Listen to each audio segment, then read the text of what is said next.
Alabama's Devontae Smith wins the Heisman Trophy. Trevor Lawrence from Clemson goes to the NFL and declares for the draft. And Chris and I tonight here in the First Round Studios are going to break down everything from the 2020 season. We're going to have our own personal awards, our highlights, and the best moments from college football in 2020. You found the home of the place that makes you smarter than, well, you know the rest of it. Let's get the show started. You're tuned in to the hottest sports analysis of the week with your hosts Ron Goldbeck and Chris Roberts. And now, here's the First Round. Hey, you're live on YouTube in the First Round, and we are talking about our college football 2020 wrap-up show. I'm so glad we actually got to this point because that only means one thing. We actually had college football this season, which is great. It was dysfunctional. You have Nick Saban getting COVID. You've got the Big Ten and Pac-12 holding out. You've got empty stadiums, and after all of that insanity and all the canceled games, we still had college football. Chris?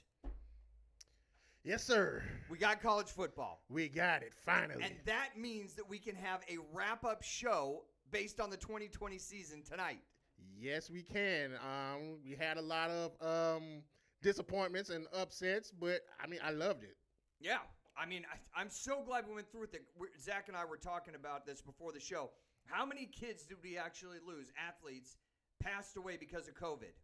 0. None. So it worked. Yes, and I'm so thankful it did. Look, I'll take the cancellations. I'll take Nick Saban getting COVID, and thank God he was okay. I'll take the empty stadiums with cardboard cutouts and mannequins. Right. Because we still had college football. And I've got to say congratulations to you because you won our pool by 1.5 points. Yes. A little tiny skinny 1.5 points. You beat me. Yes, sir. And our friend from Nebraska, Dustin, went 1-for-8 in his bowl picks against the spread. 1-8. Did he pay you? Yes, he did. And you got a helmet. Yeah. Yeah, that's our college pick'em every single year. Is whoever wins gets $100 and a new mini helmet of their choice, and they get paid by whoever the loser is with the least amount of points. And the loser this year was Dustin. It was Dustin, and he's a Nebraska fan, so I understand the losing aspect of it. Let's get to, before we get into our awards and highlights and all that stuff, right. I thought it would be cool to kind of break down some of the odd statistics that came out of this COVID-infested season of 2020. Right. Okay, if I was going to say to you, excuse me, I'll actually give you $100 in cash if you can answer this question. Who led the NCAA in team passing? But not only that, if you got to give me the top 5 teams, and they don't even have to be in order. Total yards per game, go. Top 5 teams and passing. Let's see. I'll go with Bama, Florida. Let's see. I'm not going to go with Clemson because Clemson didn't have that good. Let's see. Bama, Florida. That's about the only 2 I can think of off the top of my head. Bama, Florida. Well, you don't get $20 of it because you got 40%. Number 1 was Florida. Right. They led the country in passing per game at 378 yards per game. Number 2, Arkansas State. Wow. Arkansas State was number 2. Number 3, UCF. Number 4, Fresno State. And number 5, you got it, was Alabama. Odd statistic. Here's another one. Third down conversion. Who led the NCAA football this year in third down conversion as I drink my coffee with cinnamon and Kahlua? This is my new go-to drink. Third down conversion, I can only think of it was either Alabama or Coastal Carolina. Number 1, you hit it. Number 1 was Alabama. Number 2, Kent State. What? Yeah. But here's the thing about Kent State third down conversion. They only played 4 games. Oh. So we have to quantify that. 3, Texas A&M. 4, Coastal Carolina. Number 5, App State. Okay. App State covered for me a couple times this week. Fewest penalties per game. Ooh. Number 1. I'll give you $100 if you tell me who it was. Number 1, fewest penalties? Fewest penalties per game. I'll even give you the number. This team only gave up 3.4 penalties per game. Nothing. Minuscule. You didn't even say anything about the coffee and Kahlua, bro. Hey. That was on the okay, coffee and Kahlua. But 3 point, only disciplined team I think of is A guy from Tuscaloosa. Bama? Yeah. You would think so, right? Yeah. But they didn't have a dominant defense. They were a top 25 defense. How about Yeah. Rice? The mighty Rice Owls. Right. Less than 3.5 penalties per game. Coastal Carolina was 2, Southern Alabama was 3, Akron was 4, and Georgia Southern was 5. Okay. So nobody in the top 25. Wow. That's crazy, right? Yeah. All right, how about this one? Best red zone defense. Best red zone Yep. defense. Who was that? I'll give you one of them. I think you'll get one out of the top 5. I went top 5 list on all of these. Let's crank through them. Best red zone. Let's see. I think Texas A&M should be in one of them. Okay, Texas A&M. I'm not gonna. Bama should be one. Nope, I'm going to give it to you right now. Number 1, Indiana, 12 touchdowns, but they played 8 games. So in the red zone only. Now, this is a tricky stat because it means maybe they were giving up a lot of long-distance stuff. Right. Red zone defense efficiency. Indiana, number 1. Army, number 1 defense overall in the country this year. Right. Army was number 2. Marshall was number 3. Air Force was number 4. And Florida Atlantic was number 5. All right, one more category. Who led the country in overall team sacks? And I had a quantifier on this one. They had to have played at least 7 games. Team sacks. Yep. What team had the most sacks in college football in 2020? Oh, man. You said they had to have how many games they played? At least 7 games. You got 5 seconds. Go. I'll give you the number. They had 40. This team had 46 sacks, and they're in the ACC. BC. Nope. That's a good guess, though, because BC was a lot better under Jeff Haflard this year. It's NC State, actually, I think. Nope, it's not them either. It's not them? Pitt. Pitt? Yep, the Fighting Pat Narduzzi's right. had 46. Clemson was number 2. Number 3 comes from the Big 12 and a team that you wouldn't think would have good defense because they're in the Big 12. 39 sacks, Oklahoma. Number 4, Tulane, and number 5, Virginia Tech. So it's just some odd stats that I thought would be cool at the beginning of the show. But let's get into our awards. Surprise Team of the Year. I'll start it off. Mm-hmm. Now, there was a lot of candidates out there. Right. But I'm going with Cincinnati and Luke Fickell. Cincinnati was 9-1 on the season. Now, they fell a little flat against Georgia in their bowl game, but they went into that undefeated, more than represented themselves in the American Athletic Conference, won their division, 9-1 overall. I think they had a great season. If I had said at the beginning of the season, Cincinnati's going to go 9-1 and be in a major bowl game and actually play Georgia close, everybody would have laughed me out of the stadium, and a lot of people do, but we'll get to our emails later on. So my surprise team out of nowhere, and there was a lot of good candidates. I'd say there's about 4 or 5 solid candidates this year. I'm going with Cincinnati at 9-1. Who you got for your surprise team in college football? My surprise team is the Liberty Flames. Yeah. I didn't know what to expect out of Liberty, but once they beat Virginia Tech, I knew they were a serious contender this year. I mean, they went 8-1. I mean, they lost to a very close game to NC State. Mm-hmm. And then not only that, they come back and they beat Coastal Carolina on a blocked field goal to win the bowl game. So, my gosh, the end of that game was so crazy, right? Yes. Liberty is trying not to score from the 1-yard line, right? And Coastal Carolina is trying to get them into the end zone. Yes. That was a great game, but you know what? Liberty, we talked about him in our weekly picks all year long. Out of nowhere, Hugh Freeze, I'm not going to say he redeemed himself, but he proved himself on a lower level of college that he can win on the big stage. Yeah. Those are some good picks. Our next one, we're going to go to the other end of the spectrum. Biggest letdowns of the year. Now, again, a lot of candidates out there for this award. I thought about Oregon. How does Oregon get into a bowl game or the Pac-12 championship with a 3-3 record? Wisconsin, bad down year. Right. Oregon is in there. There's a bunch of teams, but I sifted through everything, and I came up with one team to me that was the biggest letdown. It comes from the Big Ten, which itself was a big letdown this year when you think of Michigan and just all the down teams, Nebraska. My biggest letdown team in 2020 in college football, Penn State. Yeah. They lose their first 5 games out of the gate. They kind of turned the ship and got it righted with James Franklin winning their last 4. But I don't give them a lot of credit for those last 4 wins, and I'm going to tell you why. They were against Michigan, Rutgers, Illinois, and Michigan State, and none of those games were blowouts. They lost their first 5 games. They lost to Maryland and Nebraska. They didn't go to a bowl game. Right. They were just completely messed up, and I love James Franklin. I think that this is a great college. I'm not bad-mouthing them, but as far as the biggest letdown this year, they've got to be my number one. Yeah, my number one, my team is going to surprise a lot of people. My team was the Florida Gators, and I'm going to tell you why. Gator fans, don't get upset with me. Don't bite my head off. I'm not going to get upset, but they made it to a New Year's Day 6 game. Don't bite my head off, Gators. The reason why I said the Gators let me down this season was they, for some reason, with all the talent they had, they seemed to play down to their competition. Right. To the level. They played down to the level. I mean, you look Right. at that Texas A&M game. I mean, they had the advantage with all the receivers and the playmakers on the side. You had a better quarterback. If I had Kyle Trask or Kellen Mond, I'm taking Kyle Trask 10 out of 10 times to win that game. Yeah. So, I look at that Texas A&M game, big letdown. Then we get to the LSU game.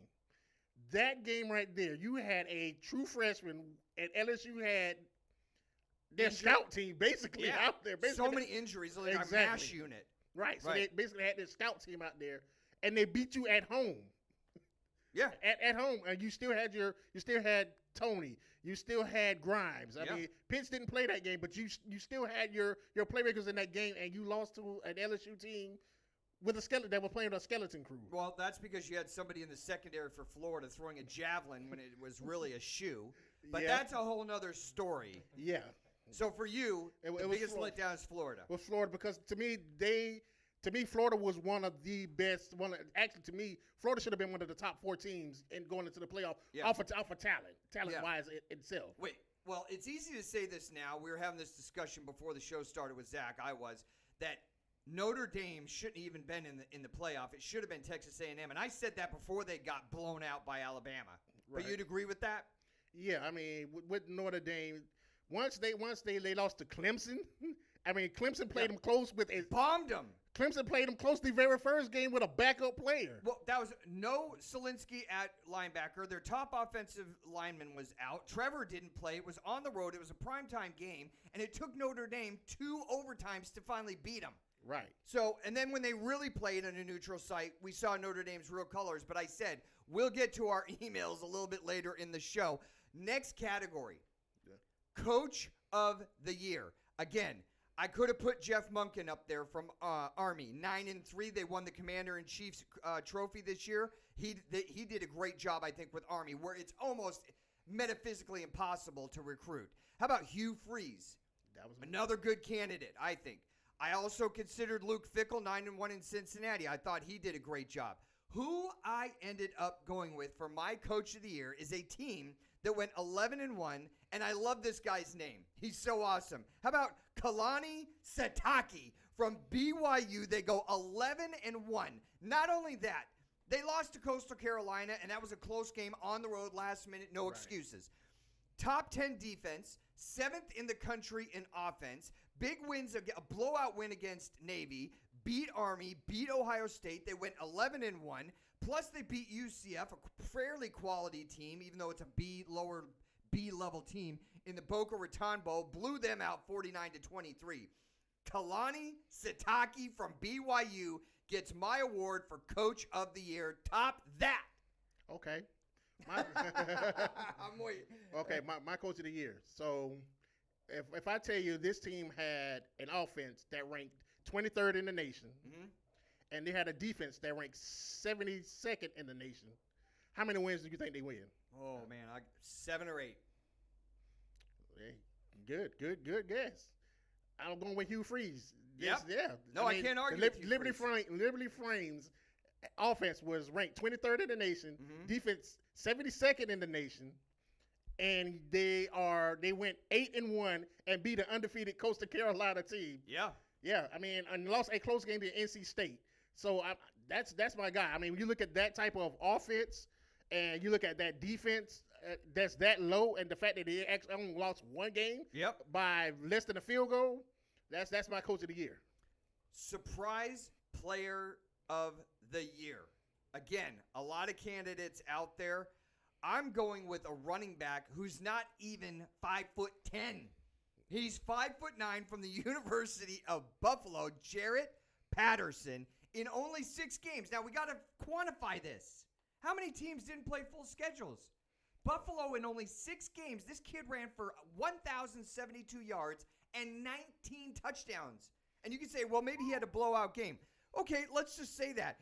He also averaged over 7.5 yards per carry, and in one game, he scored 8 touchdowns in one game. Yeah. That's so insane, man. My surprise player of the year, running back, University of Buffalo, Jarrett Patterson. Built strong. I love this guy. Who do you got? My surprise player of the year is also a running back for Ohio State, Trey Sermon. This guy actually split carries with Master Teague this season. Yeah. But he had 115 carries for 862 yards. Not only that, he averaged 7.5 yards per carry. Mm-hmm. I mean, to do that in six games and you splitting carries, right? I mean, that's crazy. some running, man. That's crazy. I know. That tells you everything you need to know about the culture and recruiting culture at Ohio State. Now, he wasn't a Ohio State recruit. He was a transfer from Oklahoma. Right. But you got to think, when he came in there, Master Teague was blowing it up last year. Right. So they did basically with Dobbins last year what they did with Trey Sermon and Master Teague this year, and he still had a ton of yards. Yes. Yeah. Ryan Day doing a really good job at Ohio State. Okay, let's go to the last category for awards. This isn't really an awards category, but if I said to you, tell me one team to watch next year that you're going to keep your eye on, I'm going to let you sit on it for a second, and I'll tell you who mine is first. It's a Pac-12 team that I thought, if I'm going to give the excuse it was a COVID year, I'm going to give it to this team. They have a solid coach, solid at quarterback. They were top 25 in recruiting in 2019, this last season, the recruiting class that came in. Arizona State and the Fighting Herm Edwards Sun Devils. Yeah. Great quarterback, Jaden Daniels. You know, in the minimum amount of games that they played, this year at Arizona State, Jaden Daniels' QBR is over 145. Yeah. And he had 5 touchdowns. I think he only had 1 interception. But again, top recruiting class, great coach, great, smart, young, athletic, determined, passion-filled quarterback. I think that they're going to be a team to watch next year. And one of the biggest reasons out of all the ones I've named is they play in the Pac-12. Yeah. So who's really dominant in the Pac-12? And I think they could be that team next year as he comes back. I don't know if he's going to be listed as a sophomore, which he is right now, but they get a free year of eligibility, right. Or he's a junior only playing in his 2nd year. I don't know how they're going to work it. It doesn't matter. That's one team I'm going to have my eye on in 2021. 2021, the team that I'm going to have my eye on is actually Ole Miss. It's something about their Lane offense. Kiffin. Yeah. It's the offense. And Corral. Yeah, Corral, yeah. exactly. I mean, you give Lane Kiffin a good quarterback and some weapons on the outside, and this guy is going to make magic with this offense. I'm looking for Ole Miss to actually, get their defense worked out. They were able to push Bama this year. Yep. And so I'm looking for Ole Miss to actually take that next step next year. And they pushed Florida exactly. for 3 quarters. Yeah. You know, one of the teams that I had on my list that we've already talked about was Liberty. Liberty, yeah. As a team to watch next year. But the whole thing is, one, there's a lot of talk that Hugh Freeze might not be back because he did such a great job there. Right. And also their dual threat quarterback, who I absolutely fell in like with this year. Yeah. That's Malik Willis. He's a junior, so I don't know if he's going to be back.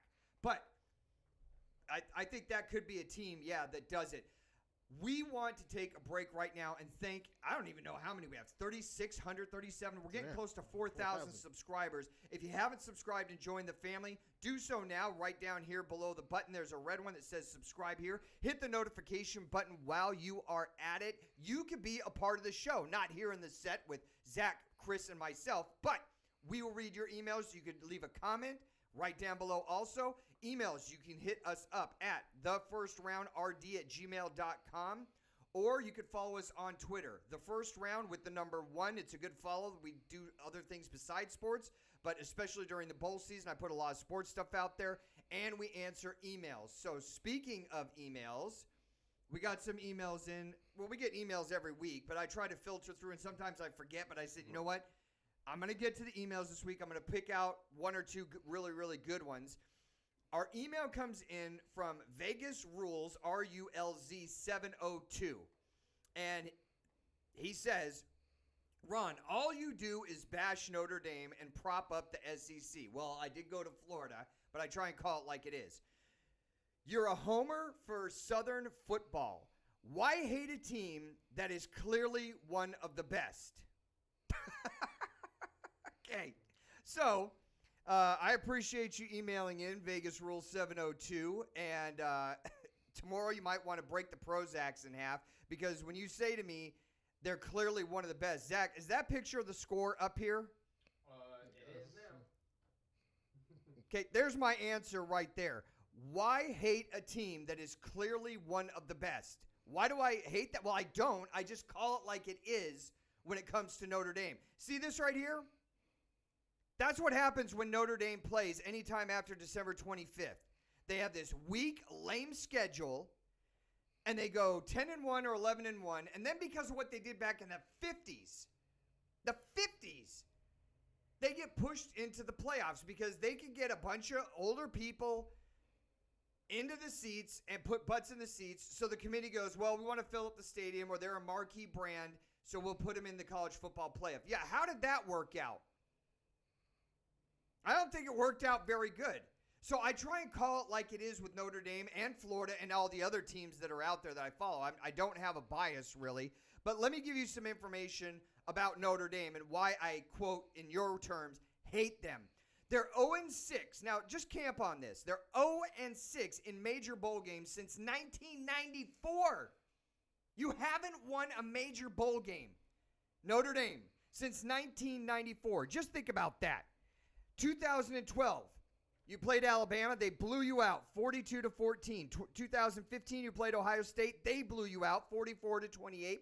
Probably shouldn't even been in either of those games. 2018, you played Clemson. This was Trevor's first year. He only did a toe tap on your forehead for 4 quarters, and then at the last 10 minutes, they took the brakes off. You lost that one 30-3.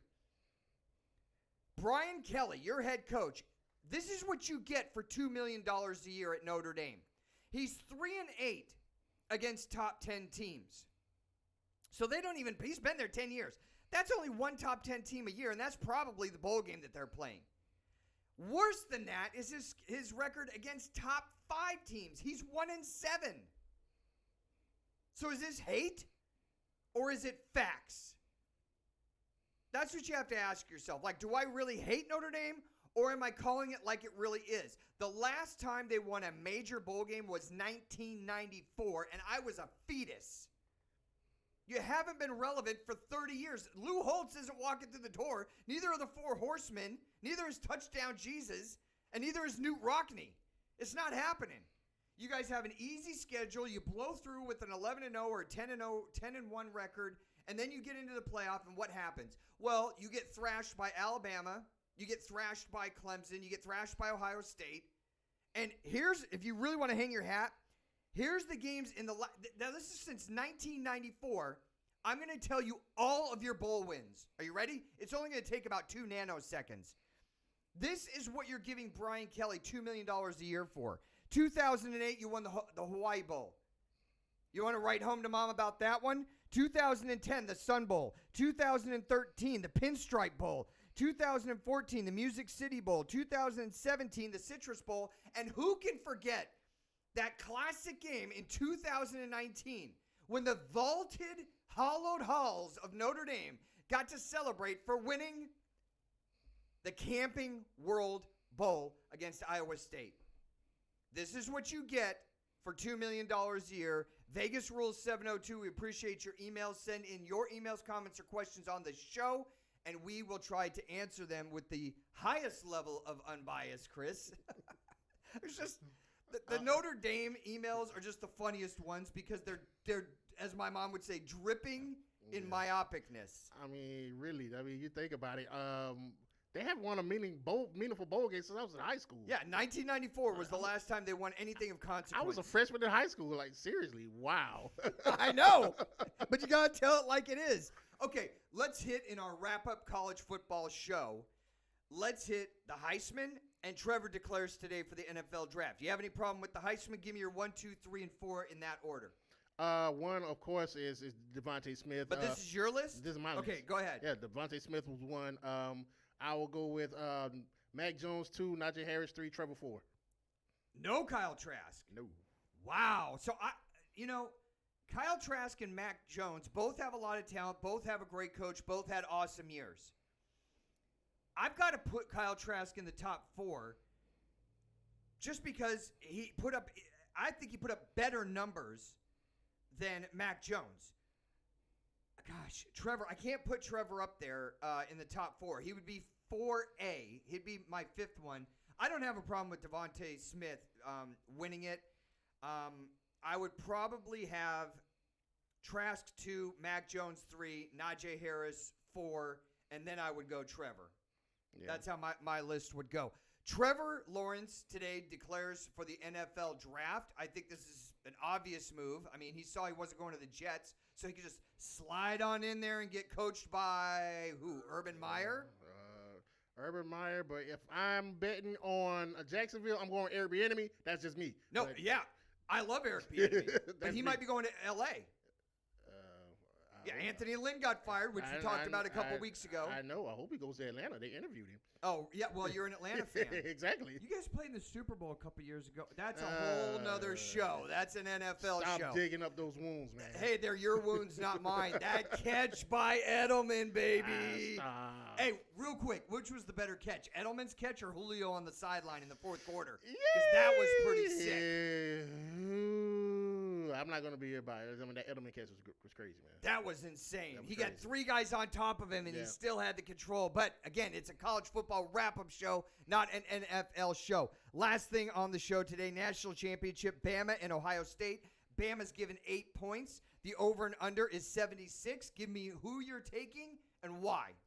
I'm going to go with Bama. I say the score will be 41-35 Bama. Difference is Jaden Waddle. Jaden Waddle will be playing in that game. Yes, sir. Okay, that's going to be exciting. When I look at the draft mocks, I've got Jalen Waddle or Mac Jones going to the Patriots. This is my teaser special. I'll be killing it on teasers this year. I am taking Ohio State plus 14.5 points or 14 points, and I'm taking the under 82. I think this is, believe it or not, I think this is a low-scoring game. I think it's going to be between 50 and 60 points. I can see either of these teams winning, but if I absolutely have to pick one, oh my gosh. Okay, you know what? I'm going to take Ohio State. In a close, razor-close game, I'm going to take Ohio State. I'm going to get the 14 points, and I'm going to take the under on the 82. We'll see how it works out.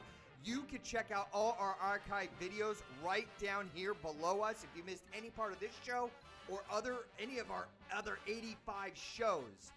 Check us out down here. Hit the subscription button. Become a part of the First Round family. We want to thank all of you, all of your comments, all of your emails, all your support, and all of our new subscribers this year in 2020. 2021 is going to be awesome.